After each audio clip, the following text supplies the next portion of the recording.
नमस्कार साथियों। प्रतिवर्ष भूगोल के इस ऑनलाइन क्लास के अंतर्गत आज हम जनसंख्या प्रवास के बारे में विस्तार से पढ़ेंगे। तो आइए शुरू करते हैं इसकी परिभाषा के साथ कि प्रवास कहते किसे हैं। संयुक्त राष्ट्र संघ के बहुभाषी जननांकिकी शब्दकोश की हम बात करें तो उसके अनुसार प्रवास एक प्रकार की भौगोलिक गतिशीलता का ही रूप है जो एक भौगोलिक इकाई से दूसरी भौगोलिक इकाई के बीच में होता है और इसमें निवास स्थान परिवर्तन शामिल है। मानव अपने मूल स्थान से अन्य स्थान पर जाकर बस जाता है, अर्थात मनुष्य का वह क्रियाकलाप जिसके द्वारा वह अपने निवास स्थान से कहीं अन्यत्र स्थान पर प्रवास के एक निश्चित लंबी अवधि के लिए प्रवास के अलग अलग के साथ बस जाता है। सबसे पहले हम दूरी के आधार पर देख लेते हैं। दूरी के आधार पर हम प्रवास को दो हिस्सों में बांट सकते हैं, छोटी दूरी का प्रवास और लंबी दूरी का प्रवास। यदि मनुष्य का जो स्थानांतरण है या जो प्रवास है वो अपने मूल निवास स्थान से बहुत कम दूरी पर होता है तो हम उसे छोटी दूरी का प्रवास कहते हैं। और यदि यह प्रवास बहुत अधिक लंबी दूरी यानी कि 400, 500, 600 किलोमीटर तक दूर चला जाए तो हम उसे लंबी दूरी का प्रवास कहते हैं। जैसे यदि दिल्ली से मेरठ या नोएडा अगर कोई व्यक्ति चला जाता है तो हम उसे छोटी दूरी का प्रवास कहेंगे। और यदि कोई मनुष्य दिल्ली से चेन्नई या दिल्ली से अमेरिका या दिल्ली से लंदन चला जाए तो हम उसे कहेंगे लंबी दूरी का प्रवास। ठीक इसी तरह से दूसरा हमारा आधार आता है क्षेत्र के आधार पर प्रवास। इस आधार पर 4 प्रकार के प्रवास हैं। पहला है राष्ट्रीय प्रवास, इसे हम आंतरिक प्रवास या इंटरनल माइग्रेशन भी कह सकते हैं। इस प्रकार के प्रवास में व्यक्ति एक ही देश के भीतर किसी एक स्थान से दूसरे स्थान पर बिना किसी रोक टोक के प्रवास कर जाता है। ये प्रवास वापस 4 प्रकार के होते हैं। राष्ट्रीय प्रवास को हम ऐसे समझ सकते हैं जैसे कि कोई व्यक्ति जयपुर से अहमदाबाद चला जाए। जयपुर और अहमदाबाद दोनों ही भारत के हिस्से हैं, इसलिए उसका जो प्रवास है वो राष्ट्रीय प्रवास कहलाएगा। राष्ट्रीय प्रवास के वापस उपभाग हैं 4। पहला है गांव से नगर की ओर। यदि कोई व्यक्ति छोटे से किसी गांव से नगर की ओर प्रवास कर जाता है तो हम उसे रूरल अर्बन प्रवास कहते हैं। दूसरे प्रवास में व्यक्ति नगर से गांव की ओर प्रवास करता है। ये कई कारणों से हो सकता है, जैसे कि यदि किसी की नौकरी ग्रामीण क्षेत्र में लगी हो तो वो ग्रामीण क्षेत्र दूर पड़ता है तो वो व्यक्ति वहीं बसना पसंद कर लेता है, तो वो नगर से ग्रामीण क्षेत्र की ओर प्रवास कहा जाता है। तीसरा प्रवास है गांव से गांव की ओर प्रवास। कई बार व्यक्ति क्या होता है छोटे गांव से निकलकर किसी बड़े गांव में प्रवास कर जाता है। मुख्यतः ये प्रवास महिलाओं में होता है और विशेषकर विवाह के समय जब किसी महिला की शादी एक गांव से दूसरे गांव में हो जाती है तो वो अपना पैतृक घर छोड़ के अपने ससुराल चली जाती है। तो जो इस प्रकार के प्रवास है वो गांव से गांव में होता है। चौथा है छोटे नगर से बड़े नगर की ओर प्रवास। इस प्रकार के प्रवास में व्यक्ति छोटे नगर से किसी बड़े महानगर में चला जाता है। फॉर एग्जाम्पल डूंगरपुर जैसे किसी छोटे से कस्बे से व्यक्ति निकलकर अहमदाबाद या राजकोट में चला जाए। ये प्रवास मुख्यतः 2 कारणों से होता है। पहला तो रोजगार के और दूसरा विवाह आदि के कारण। प्रवास को वर्गीकृत करने का हमारा तीसरा आधार है उद्देश्य। उद्देश्य के आधार पर प्रवास को हम 4 प्रकारों में बांट सकते हैं। आर्थिक प्रवास जो रोजगार की तलाश में किया जाता है। दूसरा सामाजिक प्रवास जो विवाह आदि के कारण हो जाता है या अपने भाषाई लोगों के पास हम चले जाएं या जहाँ हमारे धर्म के मानने वाले हो हम उधर जाके बस जाएं तो ये हमारा सामाजिक प्रवास होता है।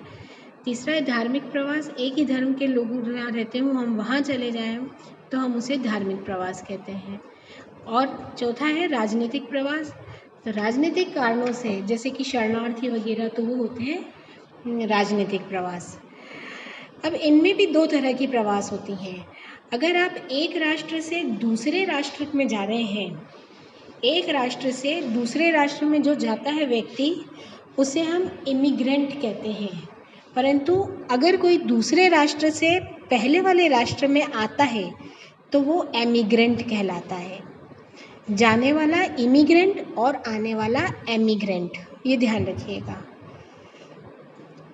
ठीक इसी तरह से हमारा जो चौथा प्रकार है उसे हम कहते हैं क्षेत्र और समयावधि के आधार पर। इसमें जो है प्रवास है वो मुख्यतः दो प्रकार के हैं। एक तो है अंतर महाद्वीपीय, अंतर महादेशीय, जिसमें विश्व में एक देश से दूसरे देश में या एक महाद्वीप से दूसरे महाद्वीप के बीच में प्रवास होता है।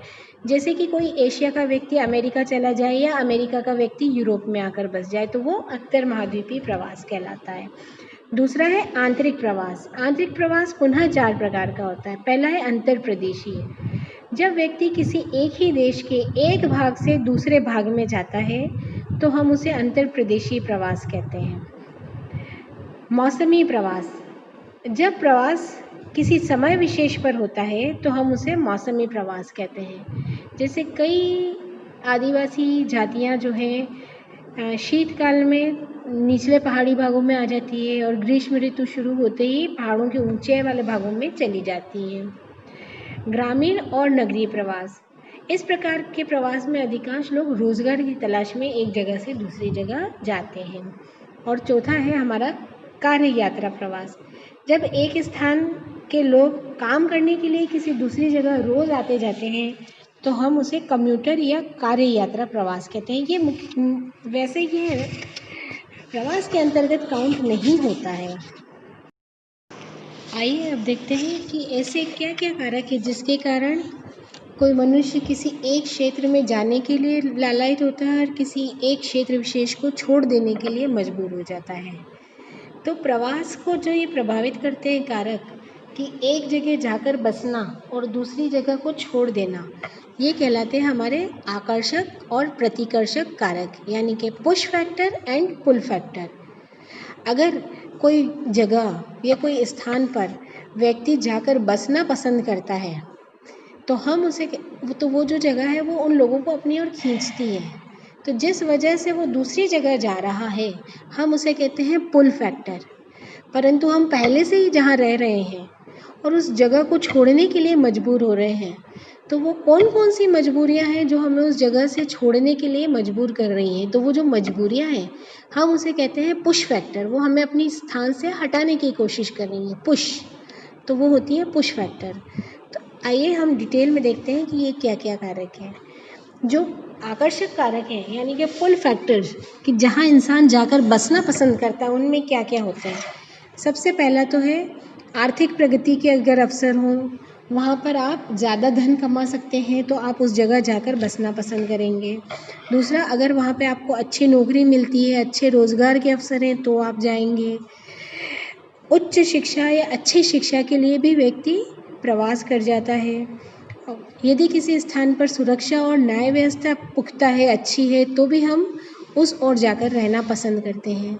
और यदि किसी क्षेत्र में राजनीतिक तौर पर स्थायित्व है तो वो भी मनुष्य को आकर्षित करता है। स्वास्थ्यवर्धक जलवायु हो तो वो भी आकर्षित करती है। सब सुविधाएं उत्तम और अनुकूल प्रकार की हो तो भी वो मनुष्य को अपनी तरफ खींचती हैं। और इन सब में जो मुख्य कारण है वो है रोजगार के अवसर और सुरक्षा की भावना। ये दो ऐसी चीज़ें हैं जो मनुष्य के लिए सबसे अधिक पुल फैक्टर का काम करती हैं। अब हम जानते हैं कि प्रत्याकर्षक या पुश फैक्टर कौन से हैं जिसके कारण लोग मजबूर हो जाते हैं अपना स्थान छोड़ के जाने के लिए। ऐसे कारणों में जो सबसे बड़ा कारण आता है वो है रोजगार की कमी, आजीविका के साधन ना होना, स्वास्थ्य खराब होना, गरीबी और निम्न प्रकार का जीवन स्तर होना, आए दिन दंगे फसाद होते रहना, परंपरावादी और रूढ़िवादिता हमारे समाज का बहुत अहम हिस्सा होना, आतंकवाद का प्रभाव होना, राजनीतिक उठापटक होना, ये जो चीज़ें हैं ये सब पुश फैक्टर का काम करती हैं। तो प्रवास में पुश और पुल फैक्टर बहुत अधिक इम्पोर्टेंट भूमिका निभाते हैं। प्रवास एक बहुत ही जटिल प्रक्रिया है। किसी भी क्षेत्र की जनसंख्या 3 कारणों से बढ़ती या घटती है: जन्म दर, मृत्यु दर और प्रवास।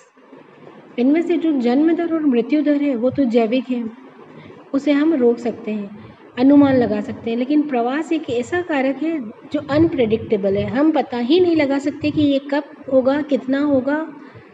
ये अचानक से कहीं पे भी हो सकता है और कहीं से भी कम हो सकता है। तो प्रवास को जो अध्ययन है वो एक बहुत ही जटिल प्रक्रिया है और इसको करने की कई बार कोशिशें की गई और सबसे अधिक जो इसका श्रेय जाता है वो रेवेंस्टीन को जाता है। उसने ब्रिटेन में होने वाले काउंटी प्रवास के लिए कुछ नियम निर्धारित किए जो कुछ इस प्रकार से हैं। सबसे पहले है प्रवास एवं दूरी। मनुष्य बहुत अधिक दूरी तक प्रवास करना पसंद नहीं करता। यदि उसे कम दूरी पर ही वो सब चीज़ें मिल जाती हैं जो उसे चाहिए तो वो बहुत अधिक दूरी के लिए वहाँ नहीं जाएगा। तो इस प्रकार जो प्रवास का जो प्रवाह है वो नज़दीक के स्थानों पर अधिक होता है और दूर जैसे जैसे दूरी बढ़ती जाती है प्रवास भी घटता चला जाता है। दूसरा है प्रवास अनुक्रमण, पद अनुक्रमण।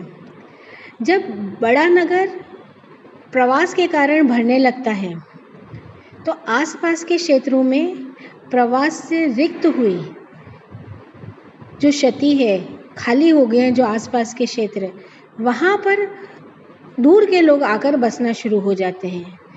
एक गांव के कुछ लोग नगर में प्रवास कर जाते हैं तो जो छोटे गांव के लोग हैं वो उनकी जगह लेने के लिए उस गांव में आ जाते हैं। तो इस प्रकार का जो प्रवास है वो चरणबद्ध हो जाता है। इसे हम प्रवास पदानुक्रमण कहते हैं। धारा और प्रतिधारा। जब एक नगर में शहर को प्रवास होता है तो यह धारा कहलाती है, लेकिन जब गांव से नगर की ओर भी प्रवाह शुरू हो जाए तो हम इसे प्रतिधारा कहते हैं। ग्राम नगर विभेदन। ग्रामीण क्षेत्रों के लोगों में प्रवास की भावना ज़्यादा पाई जाती है अपेक्षाकृत नगरीय लोगों के। यही ग्राम नगर विभेदन कहलाता है। स्त्रियों की बाहुल्यता। प्रवास में अधिकतर स्त्रियां होती हैं और इनकी बाहुल्यता रहती है। अब देखते हैं कि प्रवास का प्रभाव क्या रहता है। प्रवास की प्रक्रिया का प्रभाव आवासित और प्रवासित दोनों ही क्षेत्रों पर पड़ता है। आवासित तो वो स्थान जहाँ लोग जाकर बस गए और प्रवासित वो जिसको वो छोड़ के चले गए। तो यदि व्यक्ति एक स्थान से दूसरे स्थान पर जाता है तो दोनों ही क्षेत्रों पर इसका प्रभाव पड़ता है, पर अलग अलग पड़ता है। इन प्रभावों को हम निम्न बिंदुओं में देख लेते हैं। आइए, सबसे पहला है जनसंख्या भार में परिवर्तन। जिस प्रदेश से जनसंख्या चली जाती है वहाँ जनसंख्या का भार कम हो जाता है और आर्थिक स्थिति नीचे गिरने से रुक जाती है। नए प्रदेशों में जनसंख्या जब पहुँच जाती है तो वहाँ जनसंख्या का भार बढ़ जाता है और इसके अच्छे बुरे दो परिणाम हो सकते हैं। अगर किसी देश में प्रतिभावान व्यक्ति चले जाएं, आकर बस जाएं, तो उस क्षेत्र का विकास बहुत अधिक तीव्र गति से होने लगता है। परंतु जिस क्षेत्र को छोड़ के वो प्रतिभावान व्यक्ति आए हैं उस क्षेत्र की अवनति होना शुरू हो जाती है। वहाँ के लोगों को दूर काल में बहुत अधिक नुकसान उससे उठाना पड़ जाता है। दूसरा है सांस्कृतिक समेकन। यूरोपीय देशों से बाहर जाने वाले मनुष्य अपने साथ अपनी सभ्यता भी लेकर गए और जहाँ जहाँ उन्होंने नए देशों की खोज की या उपनिवेश बसाए वहाँ अपनी सभ्यता का प्रसार किया। ब्रिटिश लोग जिन्होंने भारत, बर्मा, श्रीलंका, इंडोनेशिया में अपने उपनिवेश बसाए, वहाँ सब जगह हमें इंग्लैंड की सभ्यता और संस्कृति की छाप देखने को मिल जाती है। तो ये एक तरह से हमारी सभ्यता और संस्कृति के फैलाव या समेकन का भी प्रभाव करता है। तीसरा है पारंपरिक उन्नति। जिस देश में जनसंख्या प्रवास करती है उस मातृ प्रदेश के लिए वह गई हुई जनसंख्या अपने देश को उत्पादन, खाद्य सामग्री और कच्चा माल बेचती रहती है और नए बसे देशों में यूरोप को अनाज, मांस, दूध आदि मिल जाते हैं इसके बदले में। तो एक नए देश को सामान बिक्री का बाजार मिलता है तो दूसरी जगह प्रोडक्शन बढ़ता है। तो इस प्रकार दोनों ही राज्य, दोनों ही क्षेत्रों में पारस्परिक उन्नति भी हो सकती है। फिर है जनसंख्या आयु वर्ग पर प्रभाव। जिस प्रदेश में जनसंख्या प्रवास करती है वहाँ से नौजवान और जवान लोगों का प्रवास होता है अधिकतर। ऐसी स्थिति में क्या होता है, बच्चे और बूढ़े उस प्रदेश में रह जाते हैं और उस प्रदेश में काम करने वाले लोगों की कमी हो जाती है। जबकि इसके विपरीत जिस स्थान पर वो युवा गए हैं वहाँ की उत्पादकता, कार्यशीलता बढ़ जाती है। दोनों ही स्थितियाँ में सकारात्मक नकारात्मक दोनों ही पहलू हैं। जिस स्थान से नौजवान चले जाते हैं वहाँ पीछे बच्चे और बूढ़े रह जाते हैं और जो परिवार का संपूर्ण दायित्व है या हम कहें कि मुखिया है वो वहाँ की महिलाएं होने लगती हैं और धीरे धीरे उस क्षेत्र की महिलाओं की प्रगति हो जाती है, महिलाओं को अपनी प्रतिभा दिखाने का मौका मिल जाता है। इसके विपरीत जिस क्षेत्रों में नौजवान जाकर बस जाते हैं उन क्षेत्रों में अधिकांशतः व्यभिचार बढ़ जाता है, आतंकवाद बढ़ जाता है, वहाँ का जो सामाजिक ढांचा है वो कहीं ना कहीं विकृत होना शुरू हो जाता है, जिसका प्रभाव दोनों ही क्षेत्रों के लोगों को भुगतना पड़ जाता है। फिर है आपका नए वातावरण में समायोजन। व्यक्ति जिस क्षेत्र में प्रवास कर जाता है यह आवश्यक नहीं कि वहाँ की जलवायु उसके पैतृक स्थान की जलवायु के समान ही हो। ऐसे में उसे वहाँ की विपरीत बदली हुई परिस्थितियों के साथ भी समायोजन करना पड़ता है। तब ऐसी स्थिति में हो सकता है कि उसका स्वास्थ्य प्रारंभ में खराब हो जाए, वो वहाँ ना रह पाए। तो इस तरह की कई स्वास्थ्य समस्याओं का भी उनको सामना करना पड़ जाता है। और यदि व्यक्ति कहीं विदेश में जाकर बीमार पड़ जाता है या बाहर जाकर बीमार पड़ जाता है तो पीछे से जो उनके घर वाले हैं वो भी चिंतित हो जाते हैं और इसका असर उनके भी स्वास्थ्य पर पड़ने लग जाता है। फिर है अंतर्राष्ट्रीय सद्भावना में वृद्धि। प्रवास के कारण वर्तमान काल में देश एक दूसरे के करीब आ रहे हैं, उनमें एक दूसरे के राष्ट्र के प्रति जानकारी बढ़ रही है और इस जानकारी बढ़ने के कारण उनमें मित्रता, सहायता, सहानुभूति के गुण अधिक विकसित हो रहे हैं। तो ये था हमारा प्रवास। उम्मीद है आपको पसंद आया होगा। Thank you.